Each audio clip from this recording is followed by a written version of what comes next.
Hey, how are you today? This is Josh Patrick, and you're at the 50/50 Accelerator podcast. And my guest today is Cynthia Kay from CK and Company.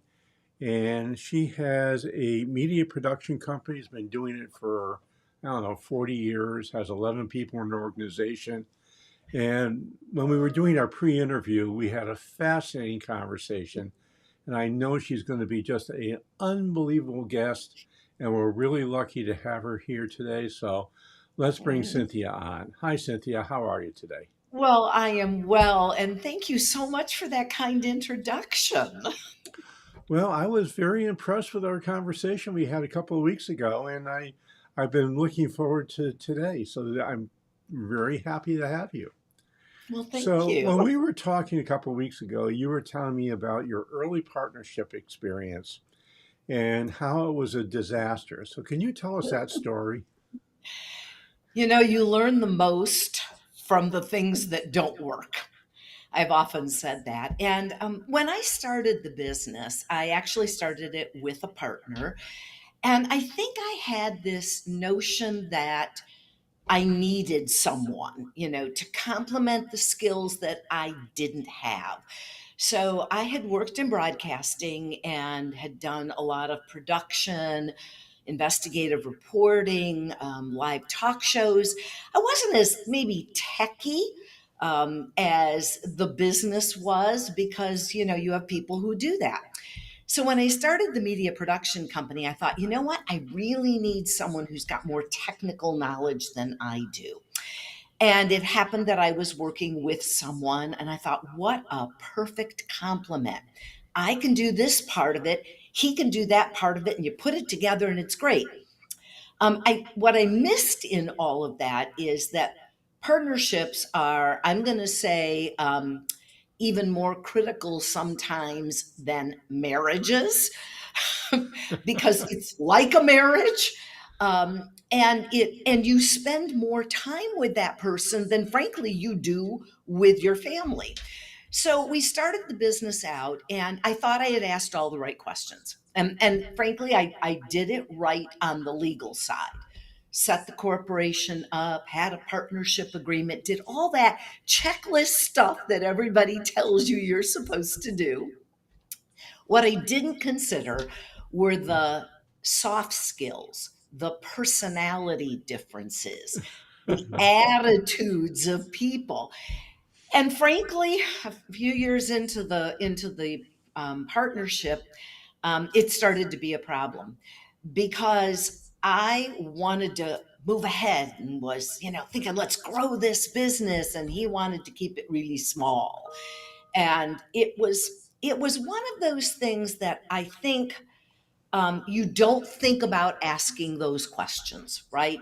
And so, what I felt like was that I really needed to refocus. And so, I came up with this concept as I was thinking back. By the way, I bought him out. It was somewhat painful, but actually, we did it in about 75 days. And we even went to business counseling before. We went to like a business counselor to help us work out our differences, and that didn't work. So when we decided that it was time, I went back later and thought about it and thought, what are the questions I should have asked? So What are can the I things I interrupt did? you for a second, Cynthia? Sure. So this sounds to me, and this is a problem I see with even just hiring people, is that you two had a major values mismatch. Yeah, we So did. and it likely would have served you well had you actually figured out what your values were and helped him figure out what his values were. And you would have likely seen a values mismatch, which would have told you this Hmm. partnership isn't going to work. Yeah. I mean, the complementary skill thing you have right on the nose, because if you're Yeah. going to do a partnership, they have to have complementary skills. Otherwise, why do a partnership? Yeah. But No, that's just the first thing. you're 100% right. And, I think maybe some of that is the being the naive person as a younger person that you go, oh, well, we can work these things out. um, and we couldn't work them out. Well, And there's two things there I think that were kind of moving against you. And making that mistake is perfectly rational, Mhm. especially 30 or 40 years ago. Oh, And the reason, very simply, is number one, you're a woman.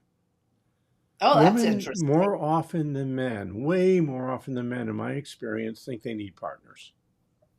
Well, that's an interesting concept, and I would tell you that maybe you're right. I don't know what the stats are on that, but I do It's a think. very big number. Is it a big number? It's a Okay. very big number. And the other issue is you were young. Yeah. And when you're young, you're inexperienced. You say, I need to get somebody with experience. Mhm. And the truth is, sometimes that works out, but most of the time it doesn't, because the way Mhm. we choose that experience, we might get the experience right, but we don't get the culture right, which is what you just said. Yeah. And the thing that I learned about all of this, and in fact I developed this concept, I call it the business prenup. And I have like a list of questions that I think you need to ask. And some of them may seem like simple things, but things like when you disagree, how does that person deal with conflict? Other things like when decisions need to be made, is that person collaborative? Do they listen to you? Do they, and frankly, I one of the things I did really well was I was the majority owner. So in the long run, I was able to get myself out of the So that's a situation. relatively easy way to get out if you Yes, have, 50-50 absolutely. partnerships Yeah. often don't make sense. I would agree with you. But I think where we really need to think about partnerships, and I would agree with you. It's a daunting task to start a business.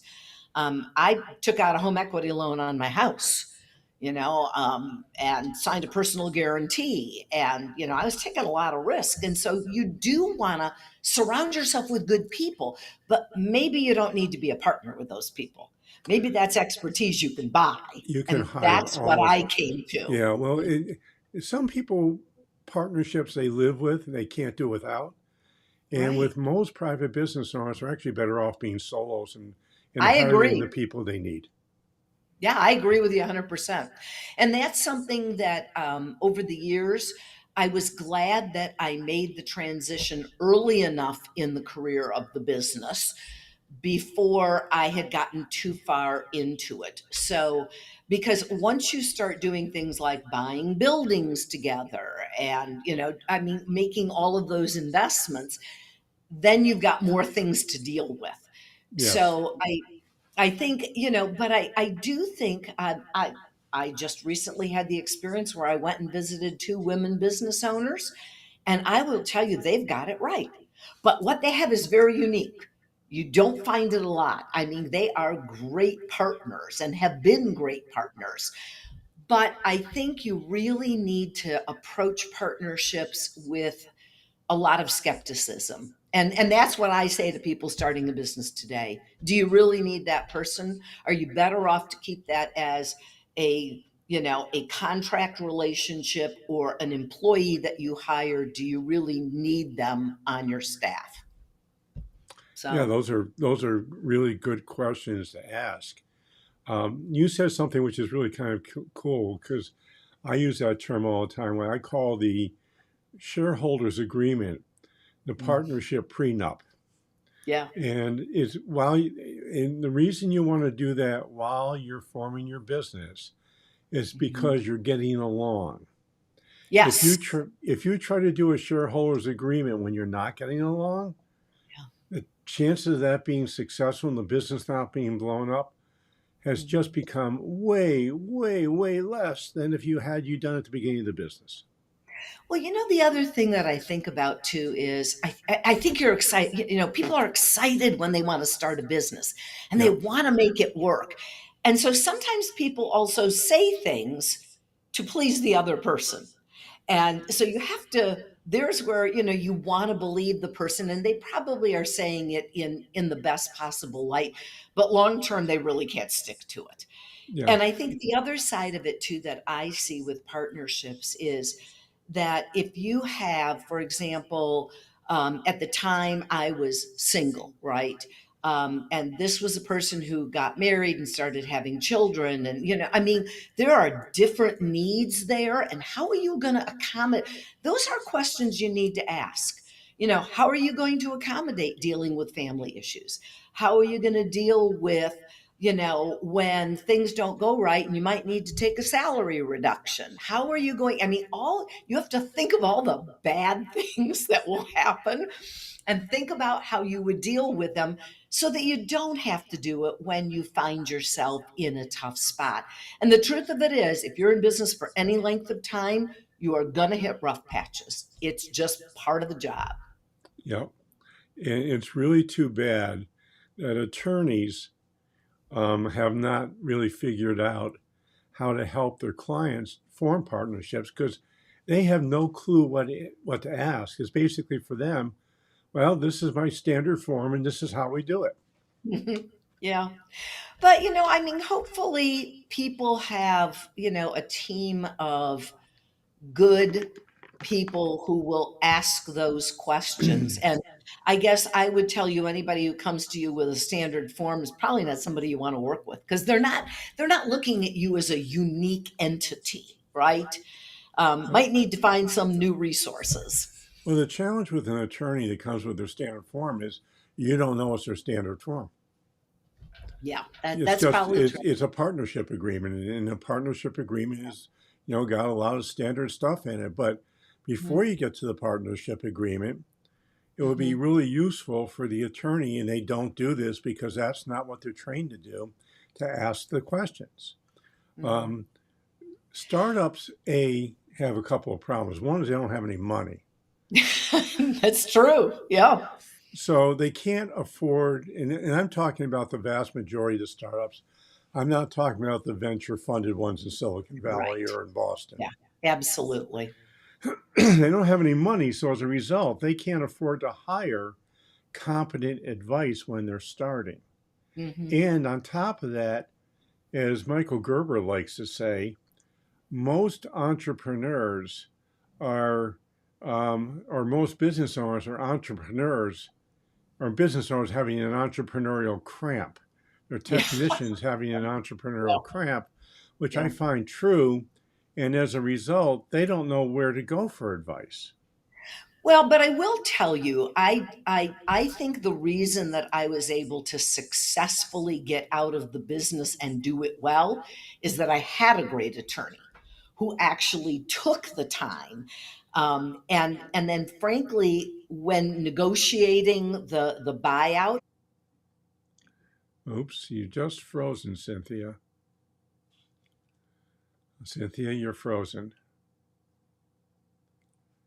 for that client. And I will say my attorneys did a great job. We did a good job of dissolving the partnership and being able to move on. And unfortunately that helped me to just move on. And I think at that point, to your comment about thinking that you need someone, I thought I did need someone. And what I discovered very soon after I bought my partner out is that I really didn't need him. So some of it's kind of a mind thing, you know? Well, a lot of it's a mind thing. I mean, Yeah, it's not like we what we need and what we think we need are yeah, often two different things. and, yeah, and absolutely. and in my experience, um, if one partner, I mean, this is especially true with a partner who's 15, 20 years older than their other partner. And you'll Mhm. find that the junior partner and the senior partner, when it gets time for retirement, get into a war because the senior partner wants as much money as they possibly can, and the junior partner is concerned about affording to buy out. Yeah. I feel like some of that is kind of going away. It's really interesting. There are a number of organizations that I know that had shareholder partners who are becoming ESOPs. And that's fascinating because it kind of puts everybody more on that even kind of platform. But Actually, I do think my next recording is with an ESOP expert. really Eh, that's eh, great. Yeah, Well, and the interesting thing about ESOPs, and this is where another challenge comes in. A, they're complicated. B, yes, they're they are. expensive. And C, they Yes. really don't work unless you have 25 or more employees. Yeah, absolutely. I can tell you it would not have worked in my organization. We're not, because I actually researched it, but we're not big enough. Yeah, not And big so enough. there are some, You really yeah, need yeah, 25 people. yeah.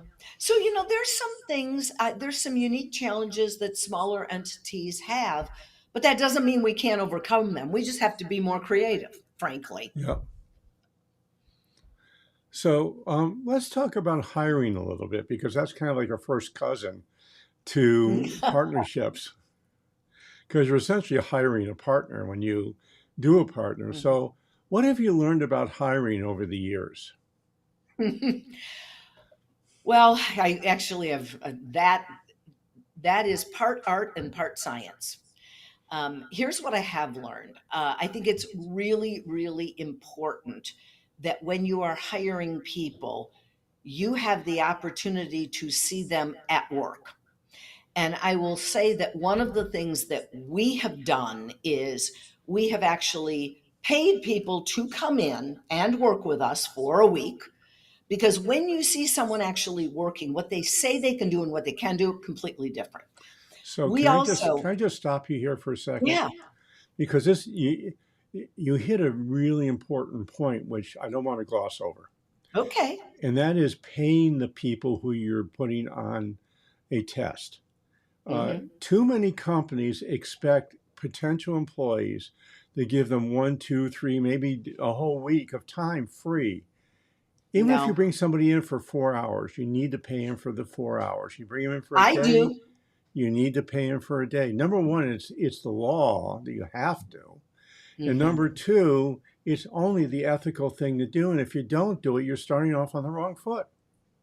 We even pay interns. We have a wonderful partnership with a university here, Yeah, and we have brought in. I mean, four of my employees have come from programs where they came and they worked with us for 3 months or 6 months, that whatever their graduation requirement was. But we paid them while they were here, and the work we sure. asked them to do was not meaningless tasks. It Right, was, can you think? Can you actually create something? right. I think, and I know that that doesn't always work, because if you're asking someone to come from another job to your job, there's that period of time in there. But there's where, as one example, we hired someone on a Saturday. We were actually doing an ESOP meeting, and we hired him to come in and work with our crew. And, it was fascinating because it was immediately obvious that this person had talent. But I think, I've gotten burned a couple of times by people who have shown me work that I later discovered wasn't their work. They Yeah. worked on it, but they really didn't There's do it. something else also, Cynthia, which I think is really important, is that what you're talking about are technical skills. Sure. And technical skills for me are just the first screen Oh, before I yeah. hire somebody. Hmm. After that, then I start looking, are they willing to do the activities that will make them successful in the job? Yeah. And, for example, I'm hiring a salesperson and they need to cold call. If they don't have the right personality, they aren't going to do cold calls no matter how hard I hit them with the baseball bat. Sure. And the other thing, which is actually the most important thing, is I believe that all companies need to be clear about their values and have Yes. clarifying statements around their values for what they mean. And those Hmm. last two things, in my experience, are much more indicative of the long term success of a potential team member than their Hmm. technical skills, because I can always teach technical. Well, you know what I say? I say I can teach someone to punch the buttons, but I can't teach them to think. One way that Right. I get around what you just talked about is, when we're looking to hire, I generally don't meet the candidates right away. I have my team sit down with them, the people that they're going to work with, Oh, and I sure. have them do it. And it's great. So, have you trained your people how to interview effectively? Yes. See, that's Yeah, the I have. key. Too many companies I see, they do exactly what you said, but they don't give the people any training. So what happens is the interview turns out that the potential job holder is actually listening to a monologue about how great that person is. Yeah. It happens Yeah. more often than you might think.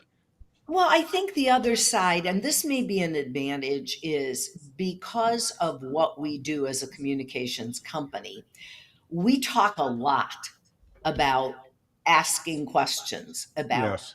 listening, about hearing the meaning behind the words. So I think maybe that's a benefit, but I think where if someone doesn't know how to do this, one of the things that they could start to do, which I have done, is when I was doing interviews, is bringing them in and then modeling the behavior, and then afterwards saying, okay, what did you hear? Why did I ask that question? When I asked that, were you paying attention to the body language of the person? So it's like you constantly have to be teaching. Yeah, well, there's no question about that. But it sounds like you've learned the lessons and you're doing it well. Well, I hope so. But that doesn't mean that I always get it right. Because you can still get fooled. You know, You can still get, I, well, I, I tell people if you have a good hiring system, mhm. and there's a few out there which I like a lot, we happen to have one that works really well, and your hiring success is less than 85%, you need to look at your system. Right. 15% of the time, I don't care how good you are, you're going to make hiring errors. Yeah. And And when I I think make a it's hiring important. error, What do I you want do? to, You rectify it quickly. yes, That's what I do. absolutely. If you find a person's not working, you hold up your hand, say, I really apologize. This is my fault. I didn't do the right job screening you, but you're not a good fit here, and you know it, and I know it, and it's probably best for us to separate. And when you do that, you know what's interesting? It's like everybody kind of breathes a sigh of relief because everyone knows when you've got someone in that isn't quite fitting. It's Yes. very obvious to everyone. And then you have the brilliant jerks, which are people who you've hired who are unbelievably competent at what they do. They're often salespeople, but they're impossible to get along with. And by the time you get around to firing them, after you're done, you're going to have a line outside your door with people saying, "What took you so long?" And I know. my answer to them always was, "Gee, there's something below your nose that goes up and down." Well, and you know, and as much as you quote give people the freedom to come in your door and ask, you know, why are you doing this? A lot of times people don't have the confidence to do it. No, And so you have to they want to consistently repeat it. tell you what you want to hear, not what they think. Yeah. Yeah. That's the truth. You So, know, yeah. unfortunately, Cynthia, we are out of time. Wow. It goes by It was a fast. great conversation. I Yeah, enjoyed it. I hope you did. I did too. I hope our listeners got some great value. I'm sure they did, because there's some Yeah. nuggets in here I hope they take to heart. So, Well, I hope Cynthia, so. if somebody wanted to talk to you or find out more about your company, what would they do and how would they do it? Well, there's a couple of ways. Probably the easiest way is to go to Cynthia Kay, Kay, biz.com. And they can just reach out, and I'm really good about answering people, or Cynthia at thinkck.com. But love to talk with people and share ideas, and hopefully, you know, help some people along the way because I know I had a lot of help as well. Cool. And I've got two things I'd like you to do. The first is go to wherever you're listening to this podcast and give us an honest, and I mean honest, rating and review. If you love us, you can give us 5 stars. If you hate us, you can give you a 1 star, and I'll just cry a little bit. I promise. I won't cry a No. lot. And the second thing is if you like this podcast and you own a business and you think you have some great lessons to share, like Cynthia does, which, by the way, is she was very brave to talk about things that went wrong in her business. Many people are not willing to do that. All you have to do is send me an email at jpatrick at stage2solution.com. That's the number 2, and solution is singular. So it's jpatrick at stage2solution.com. Tell me you were listening to this podcast or watching on YouTube or LinkedIn or Facebook, and you also would love to be a guest on this show, and we can have a conversation to see if it's right for both of us. So this is Josh Patrick. We're with Cynthia Kay. You're at the 50/50 Accelerator podcast. Thanks a lot for stopping by. I hope to see you back here really soon.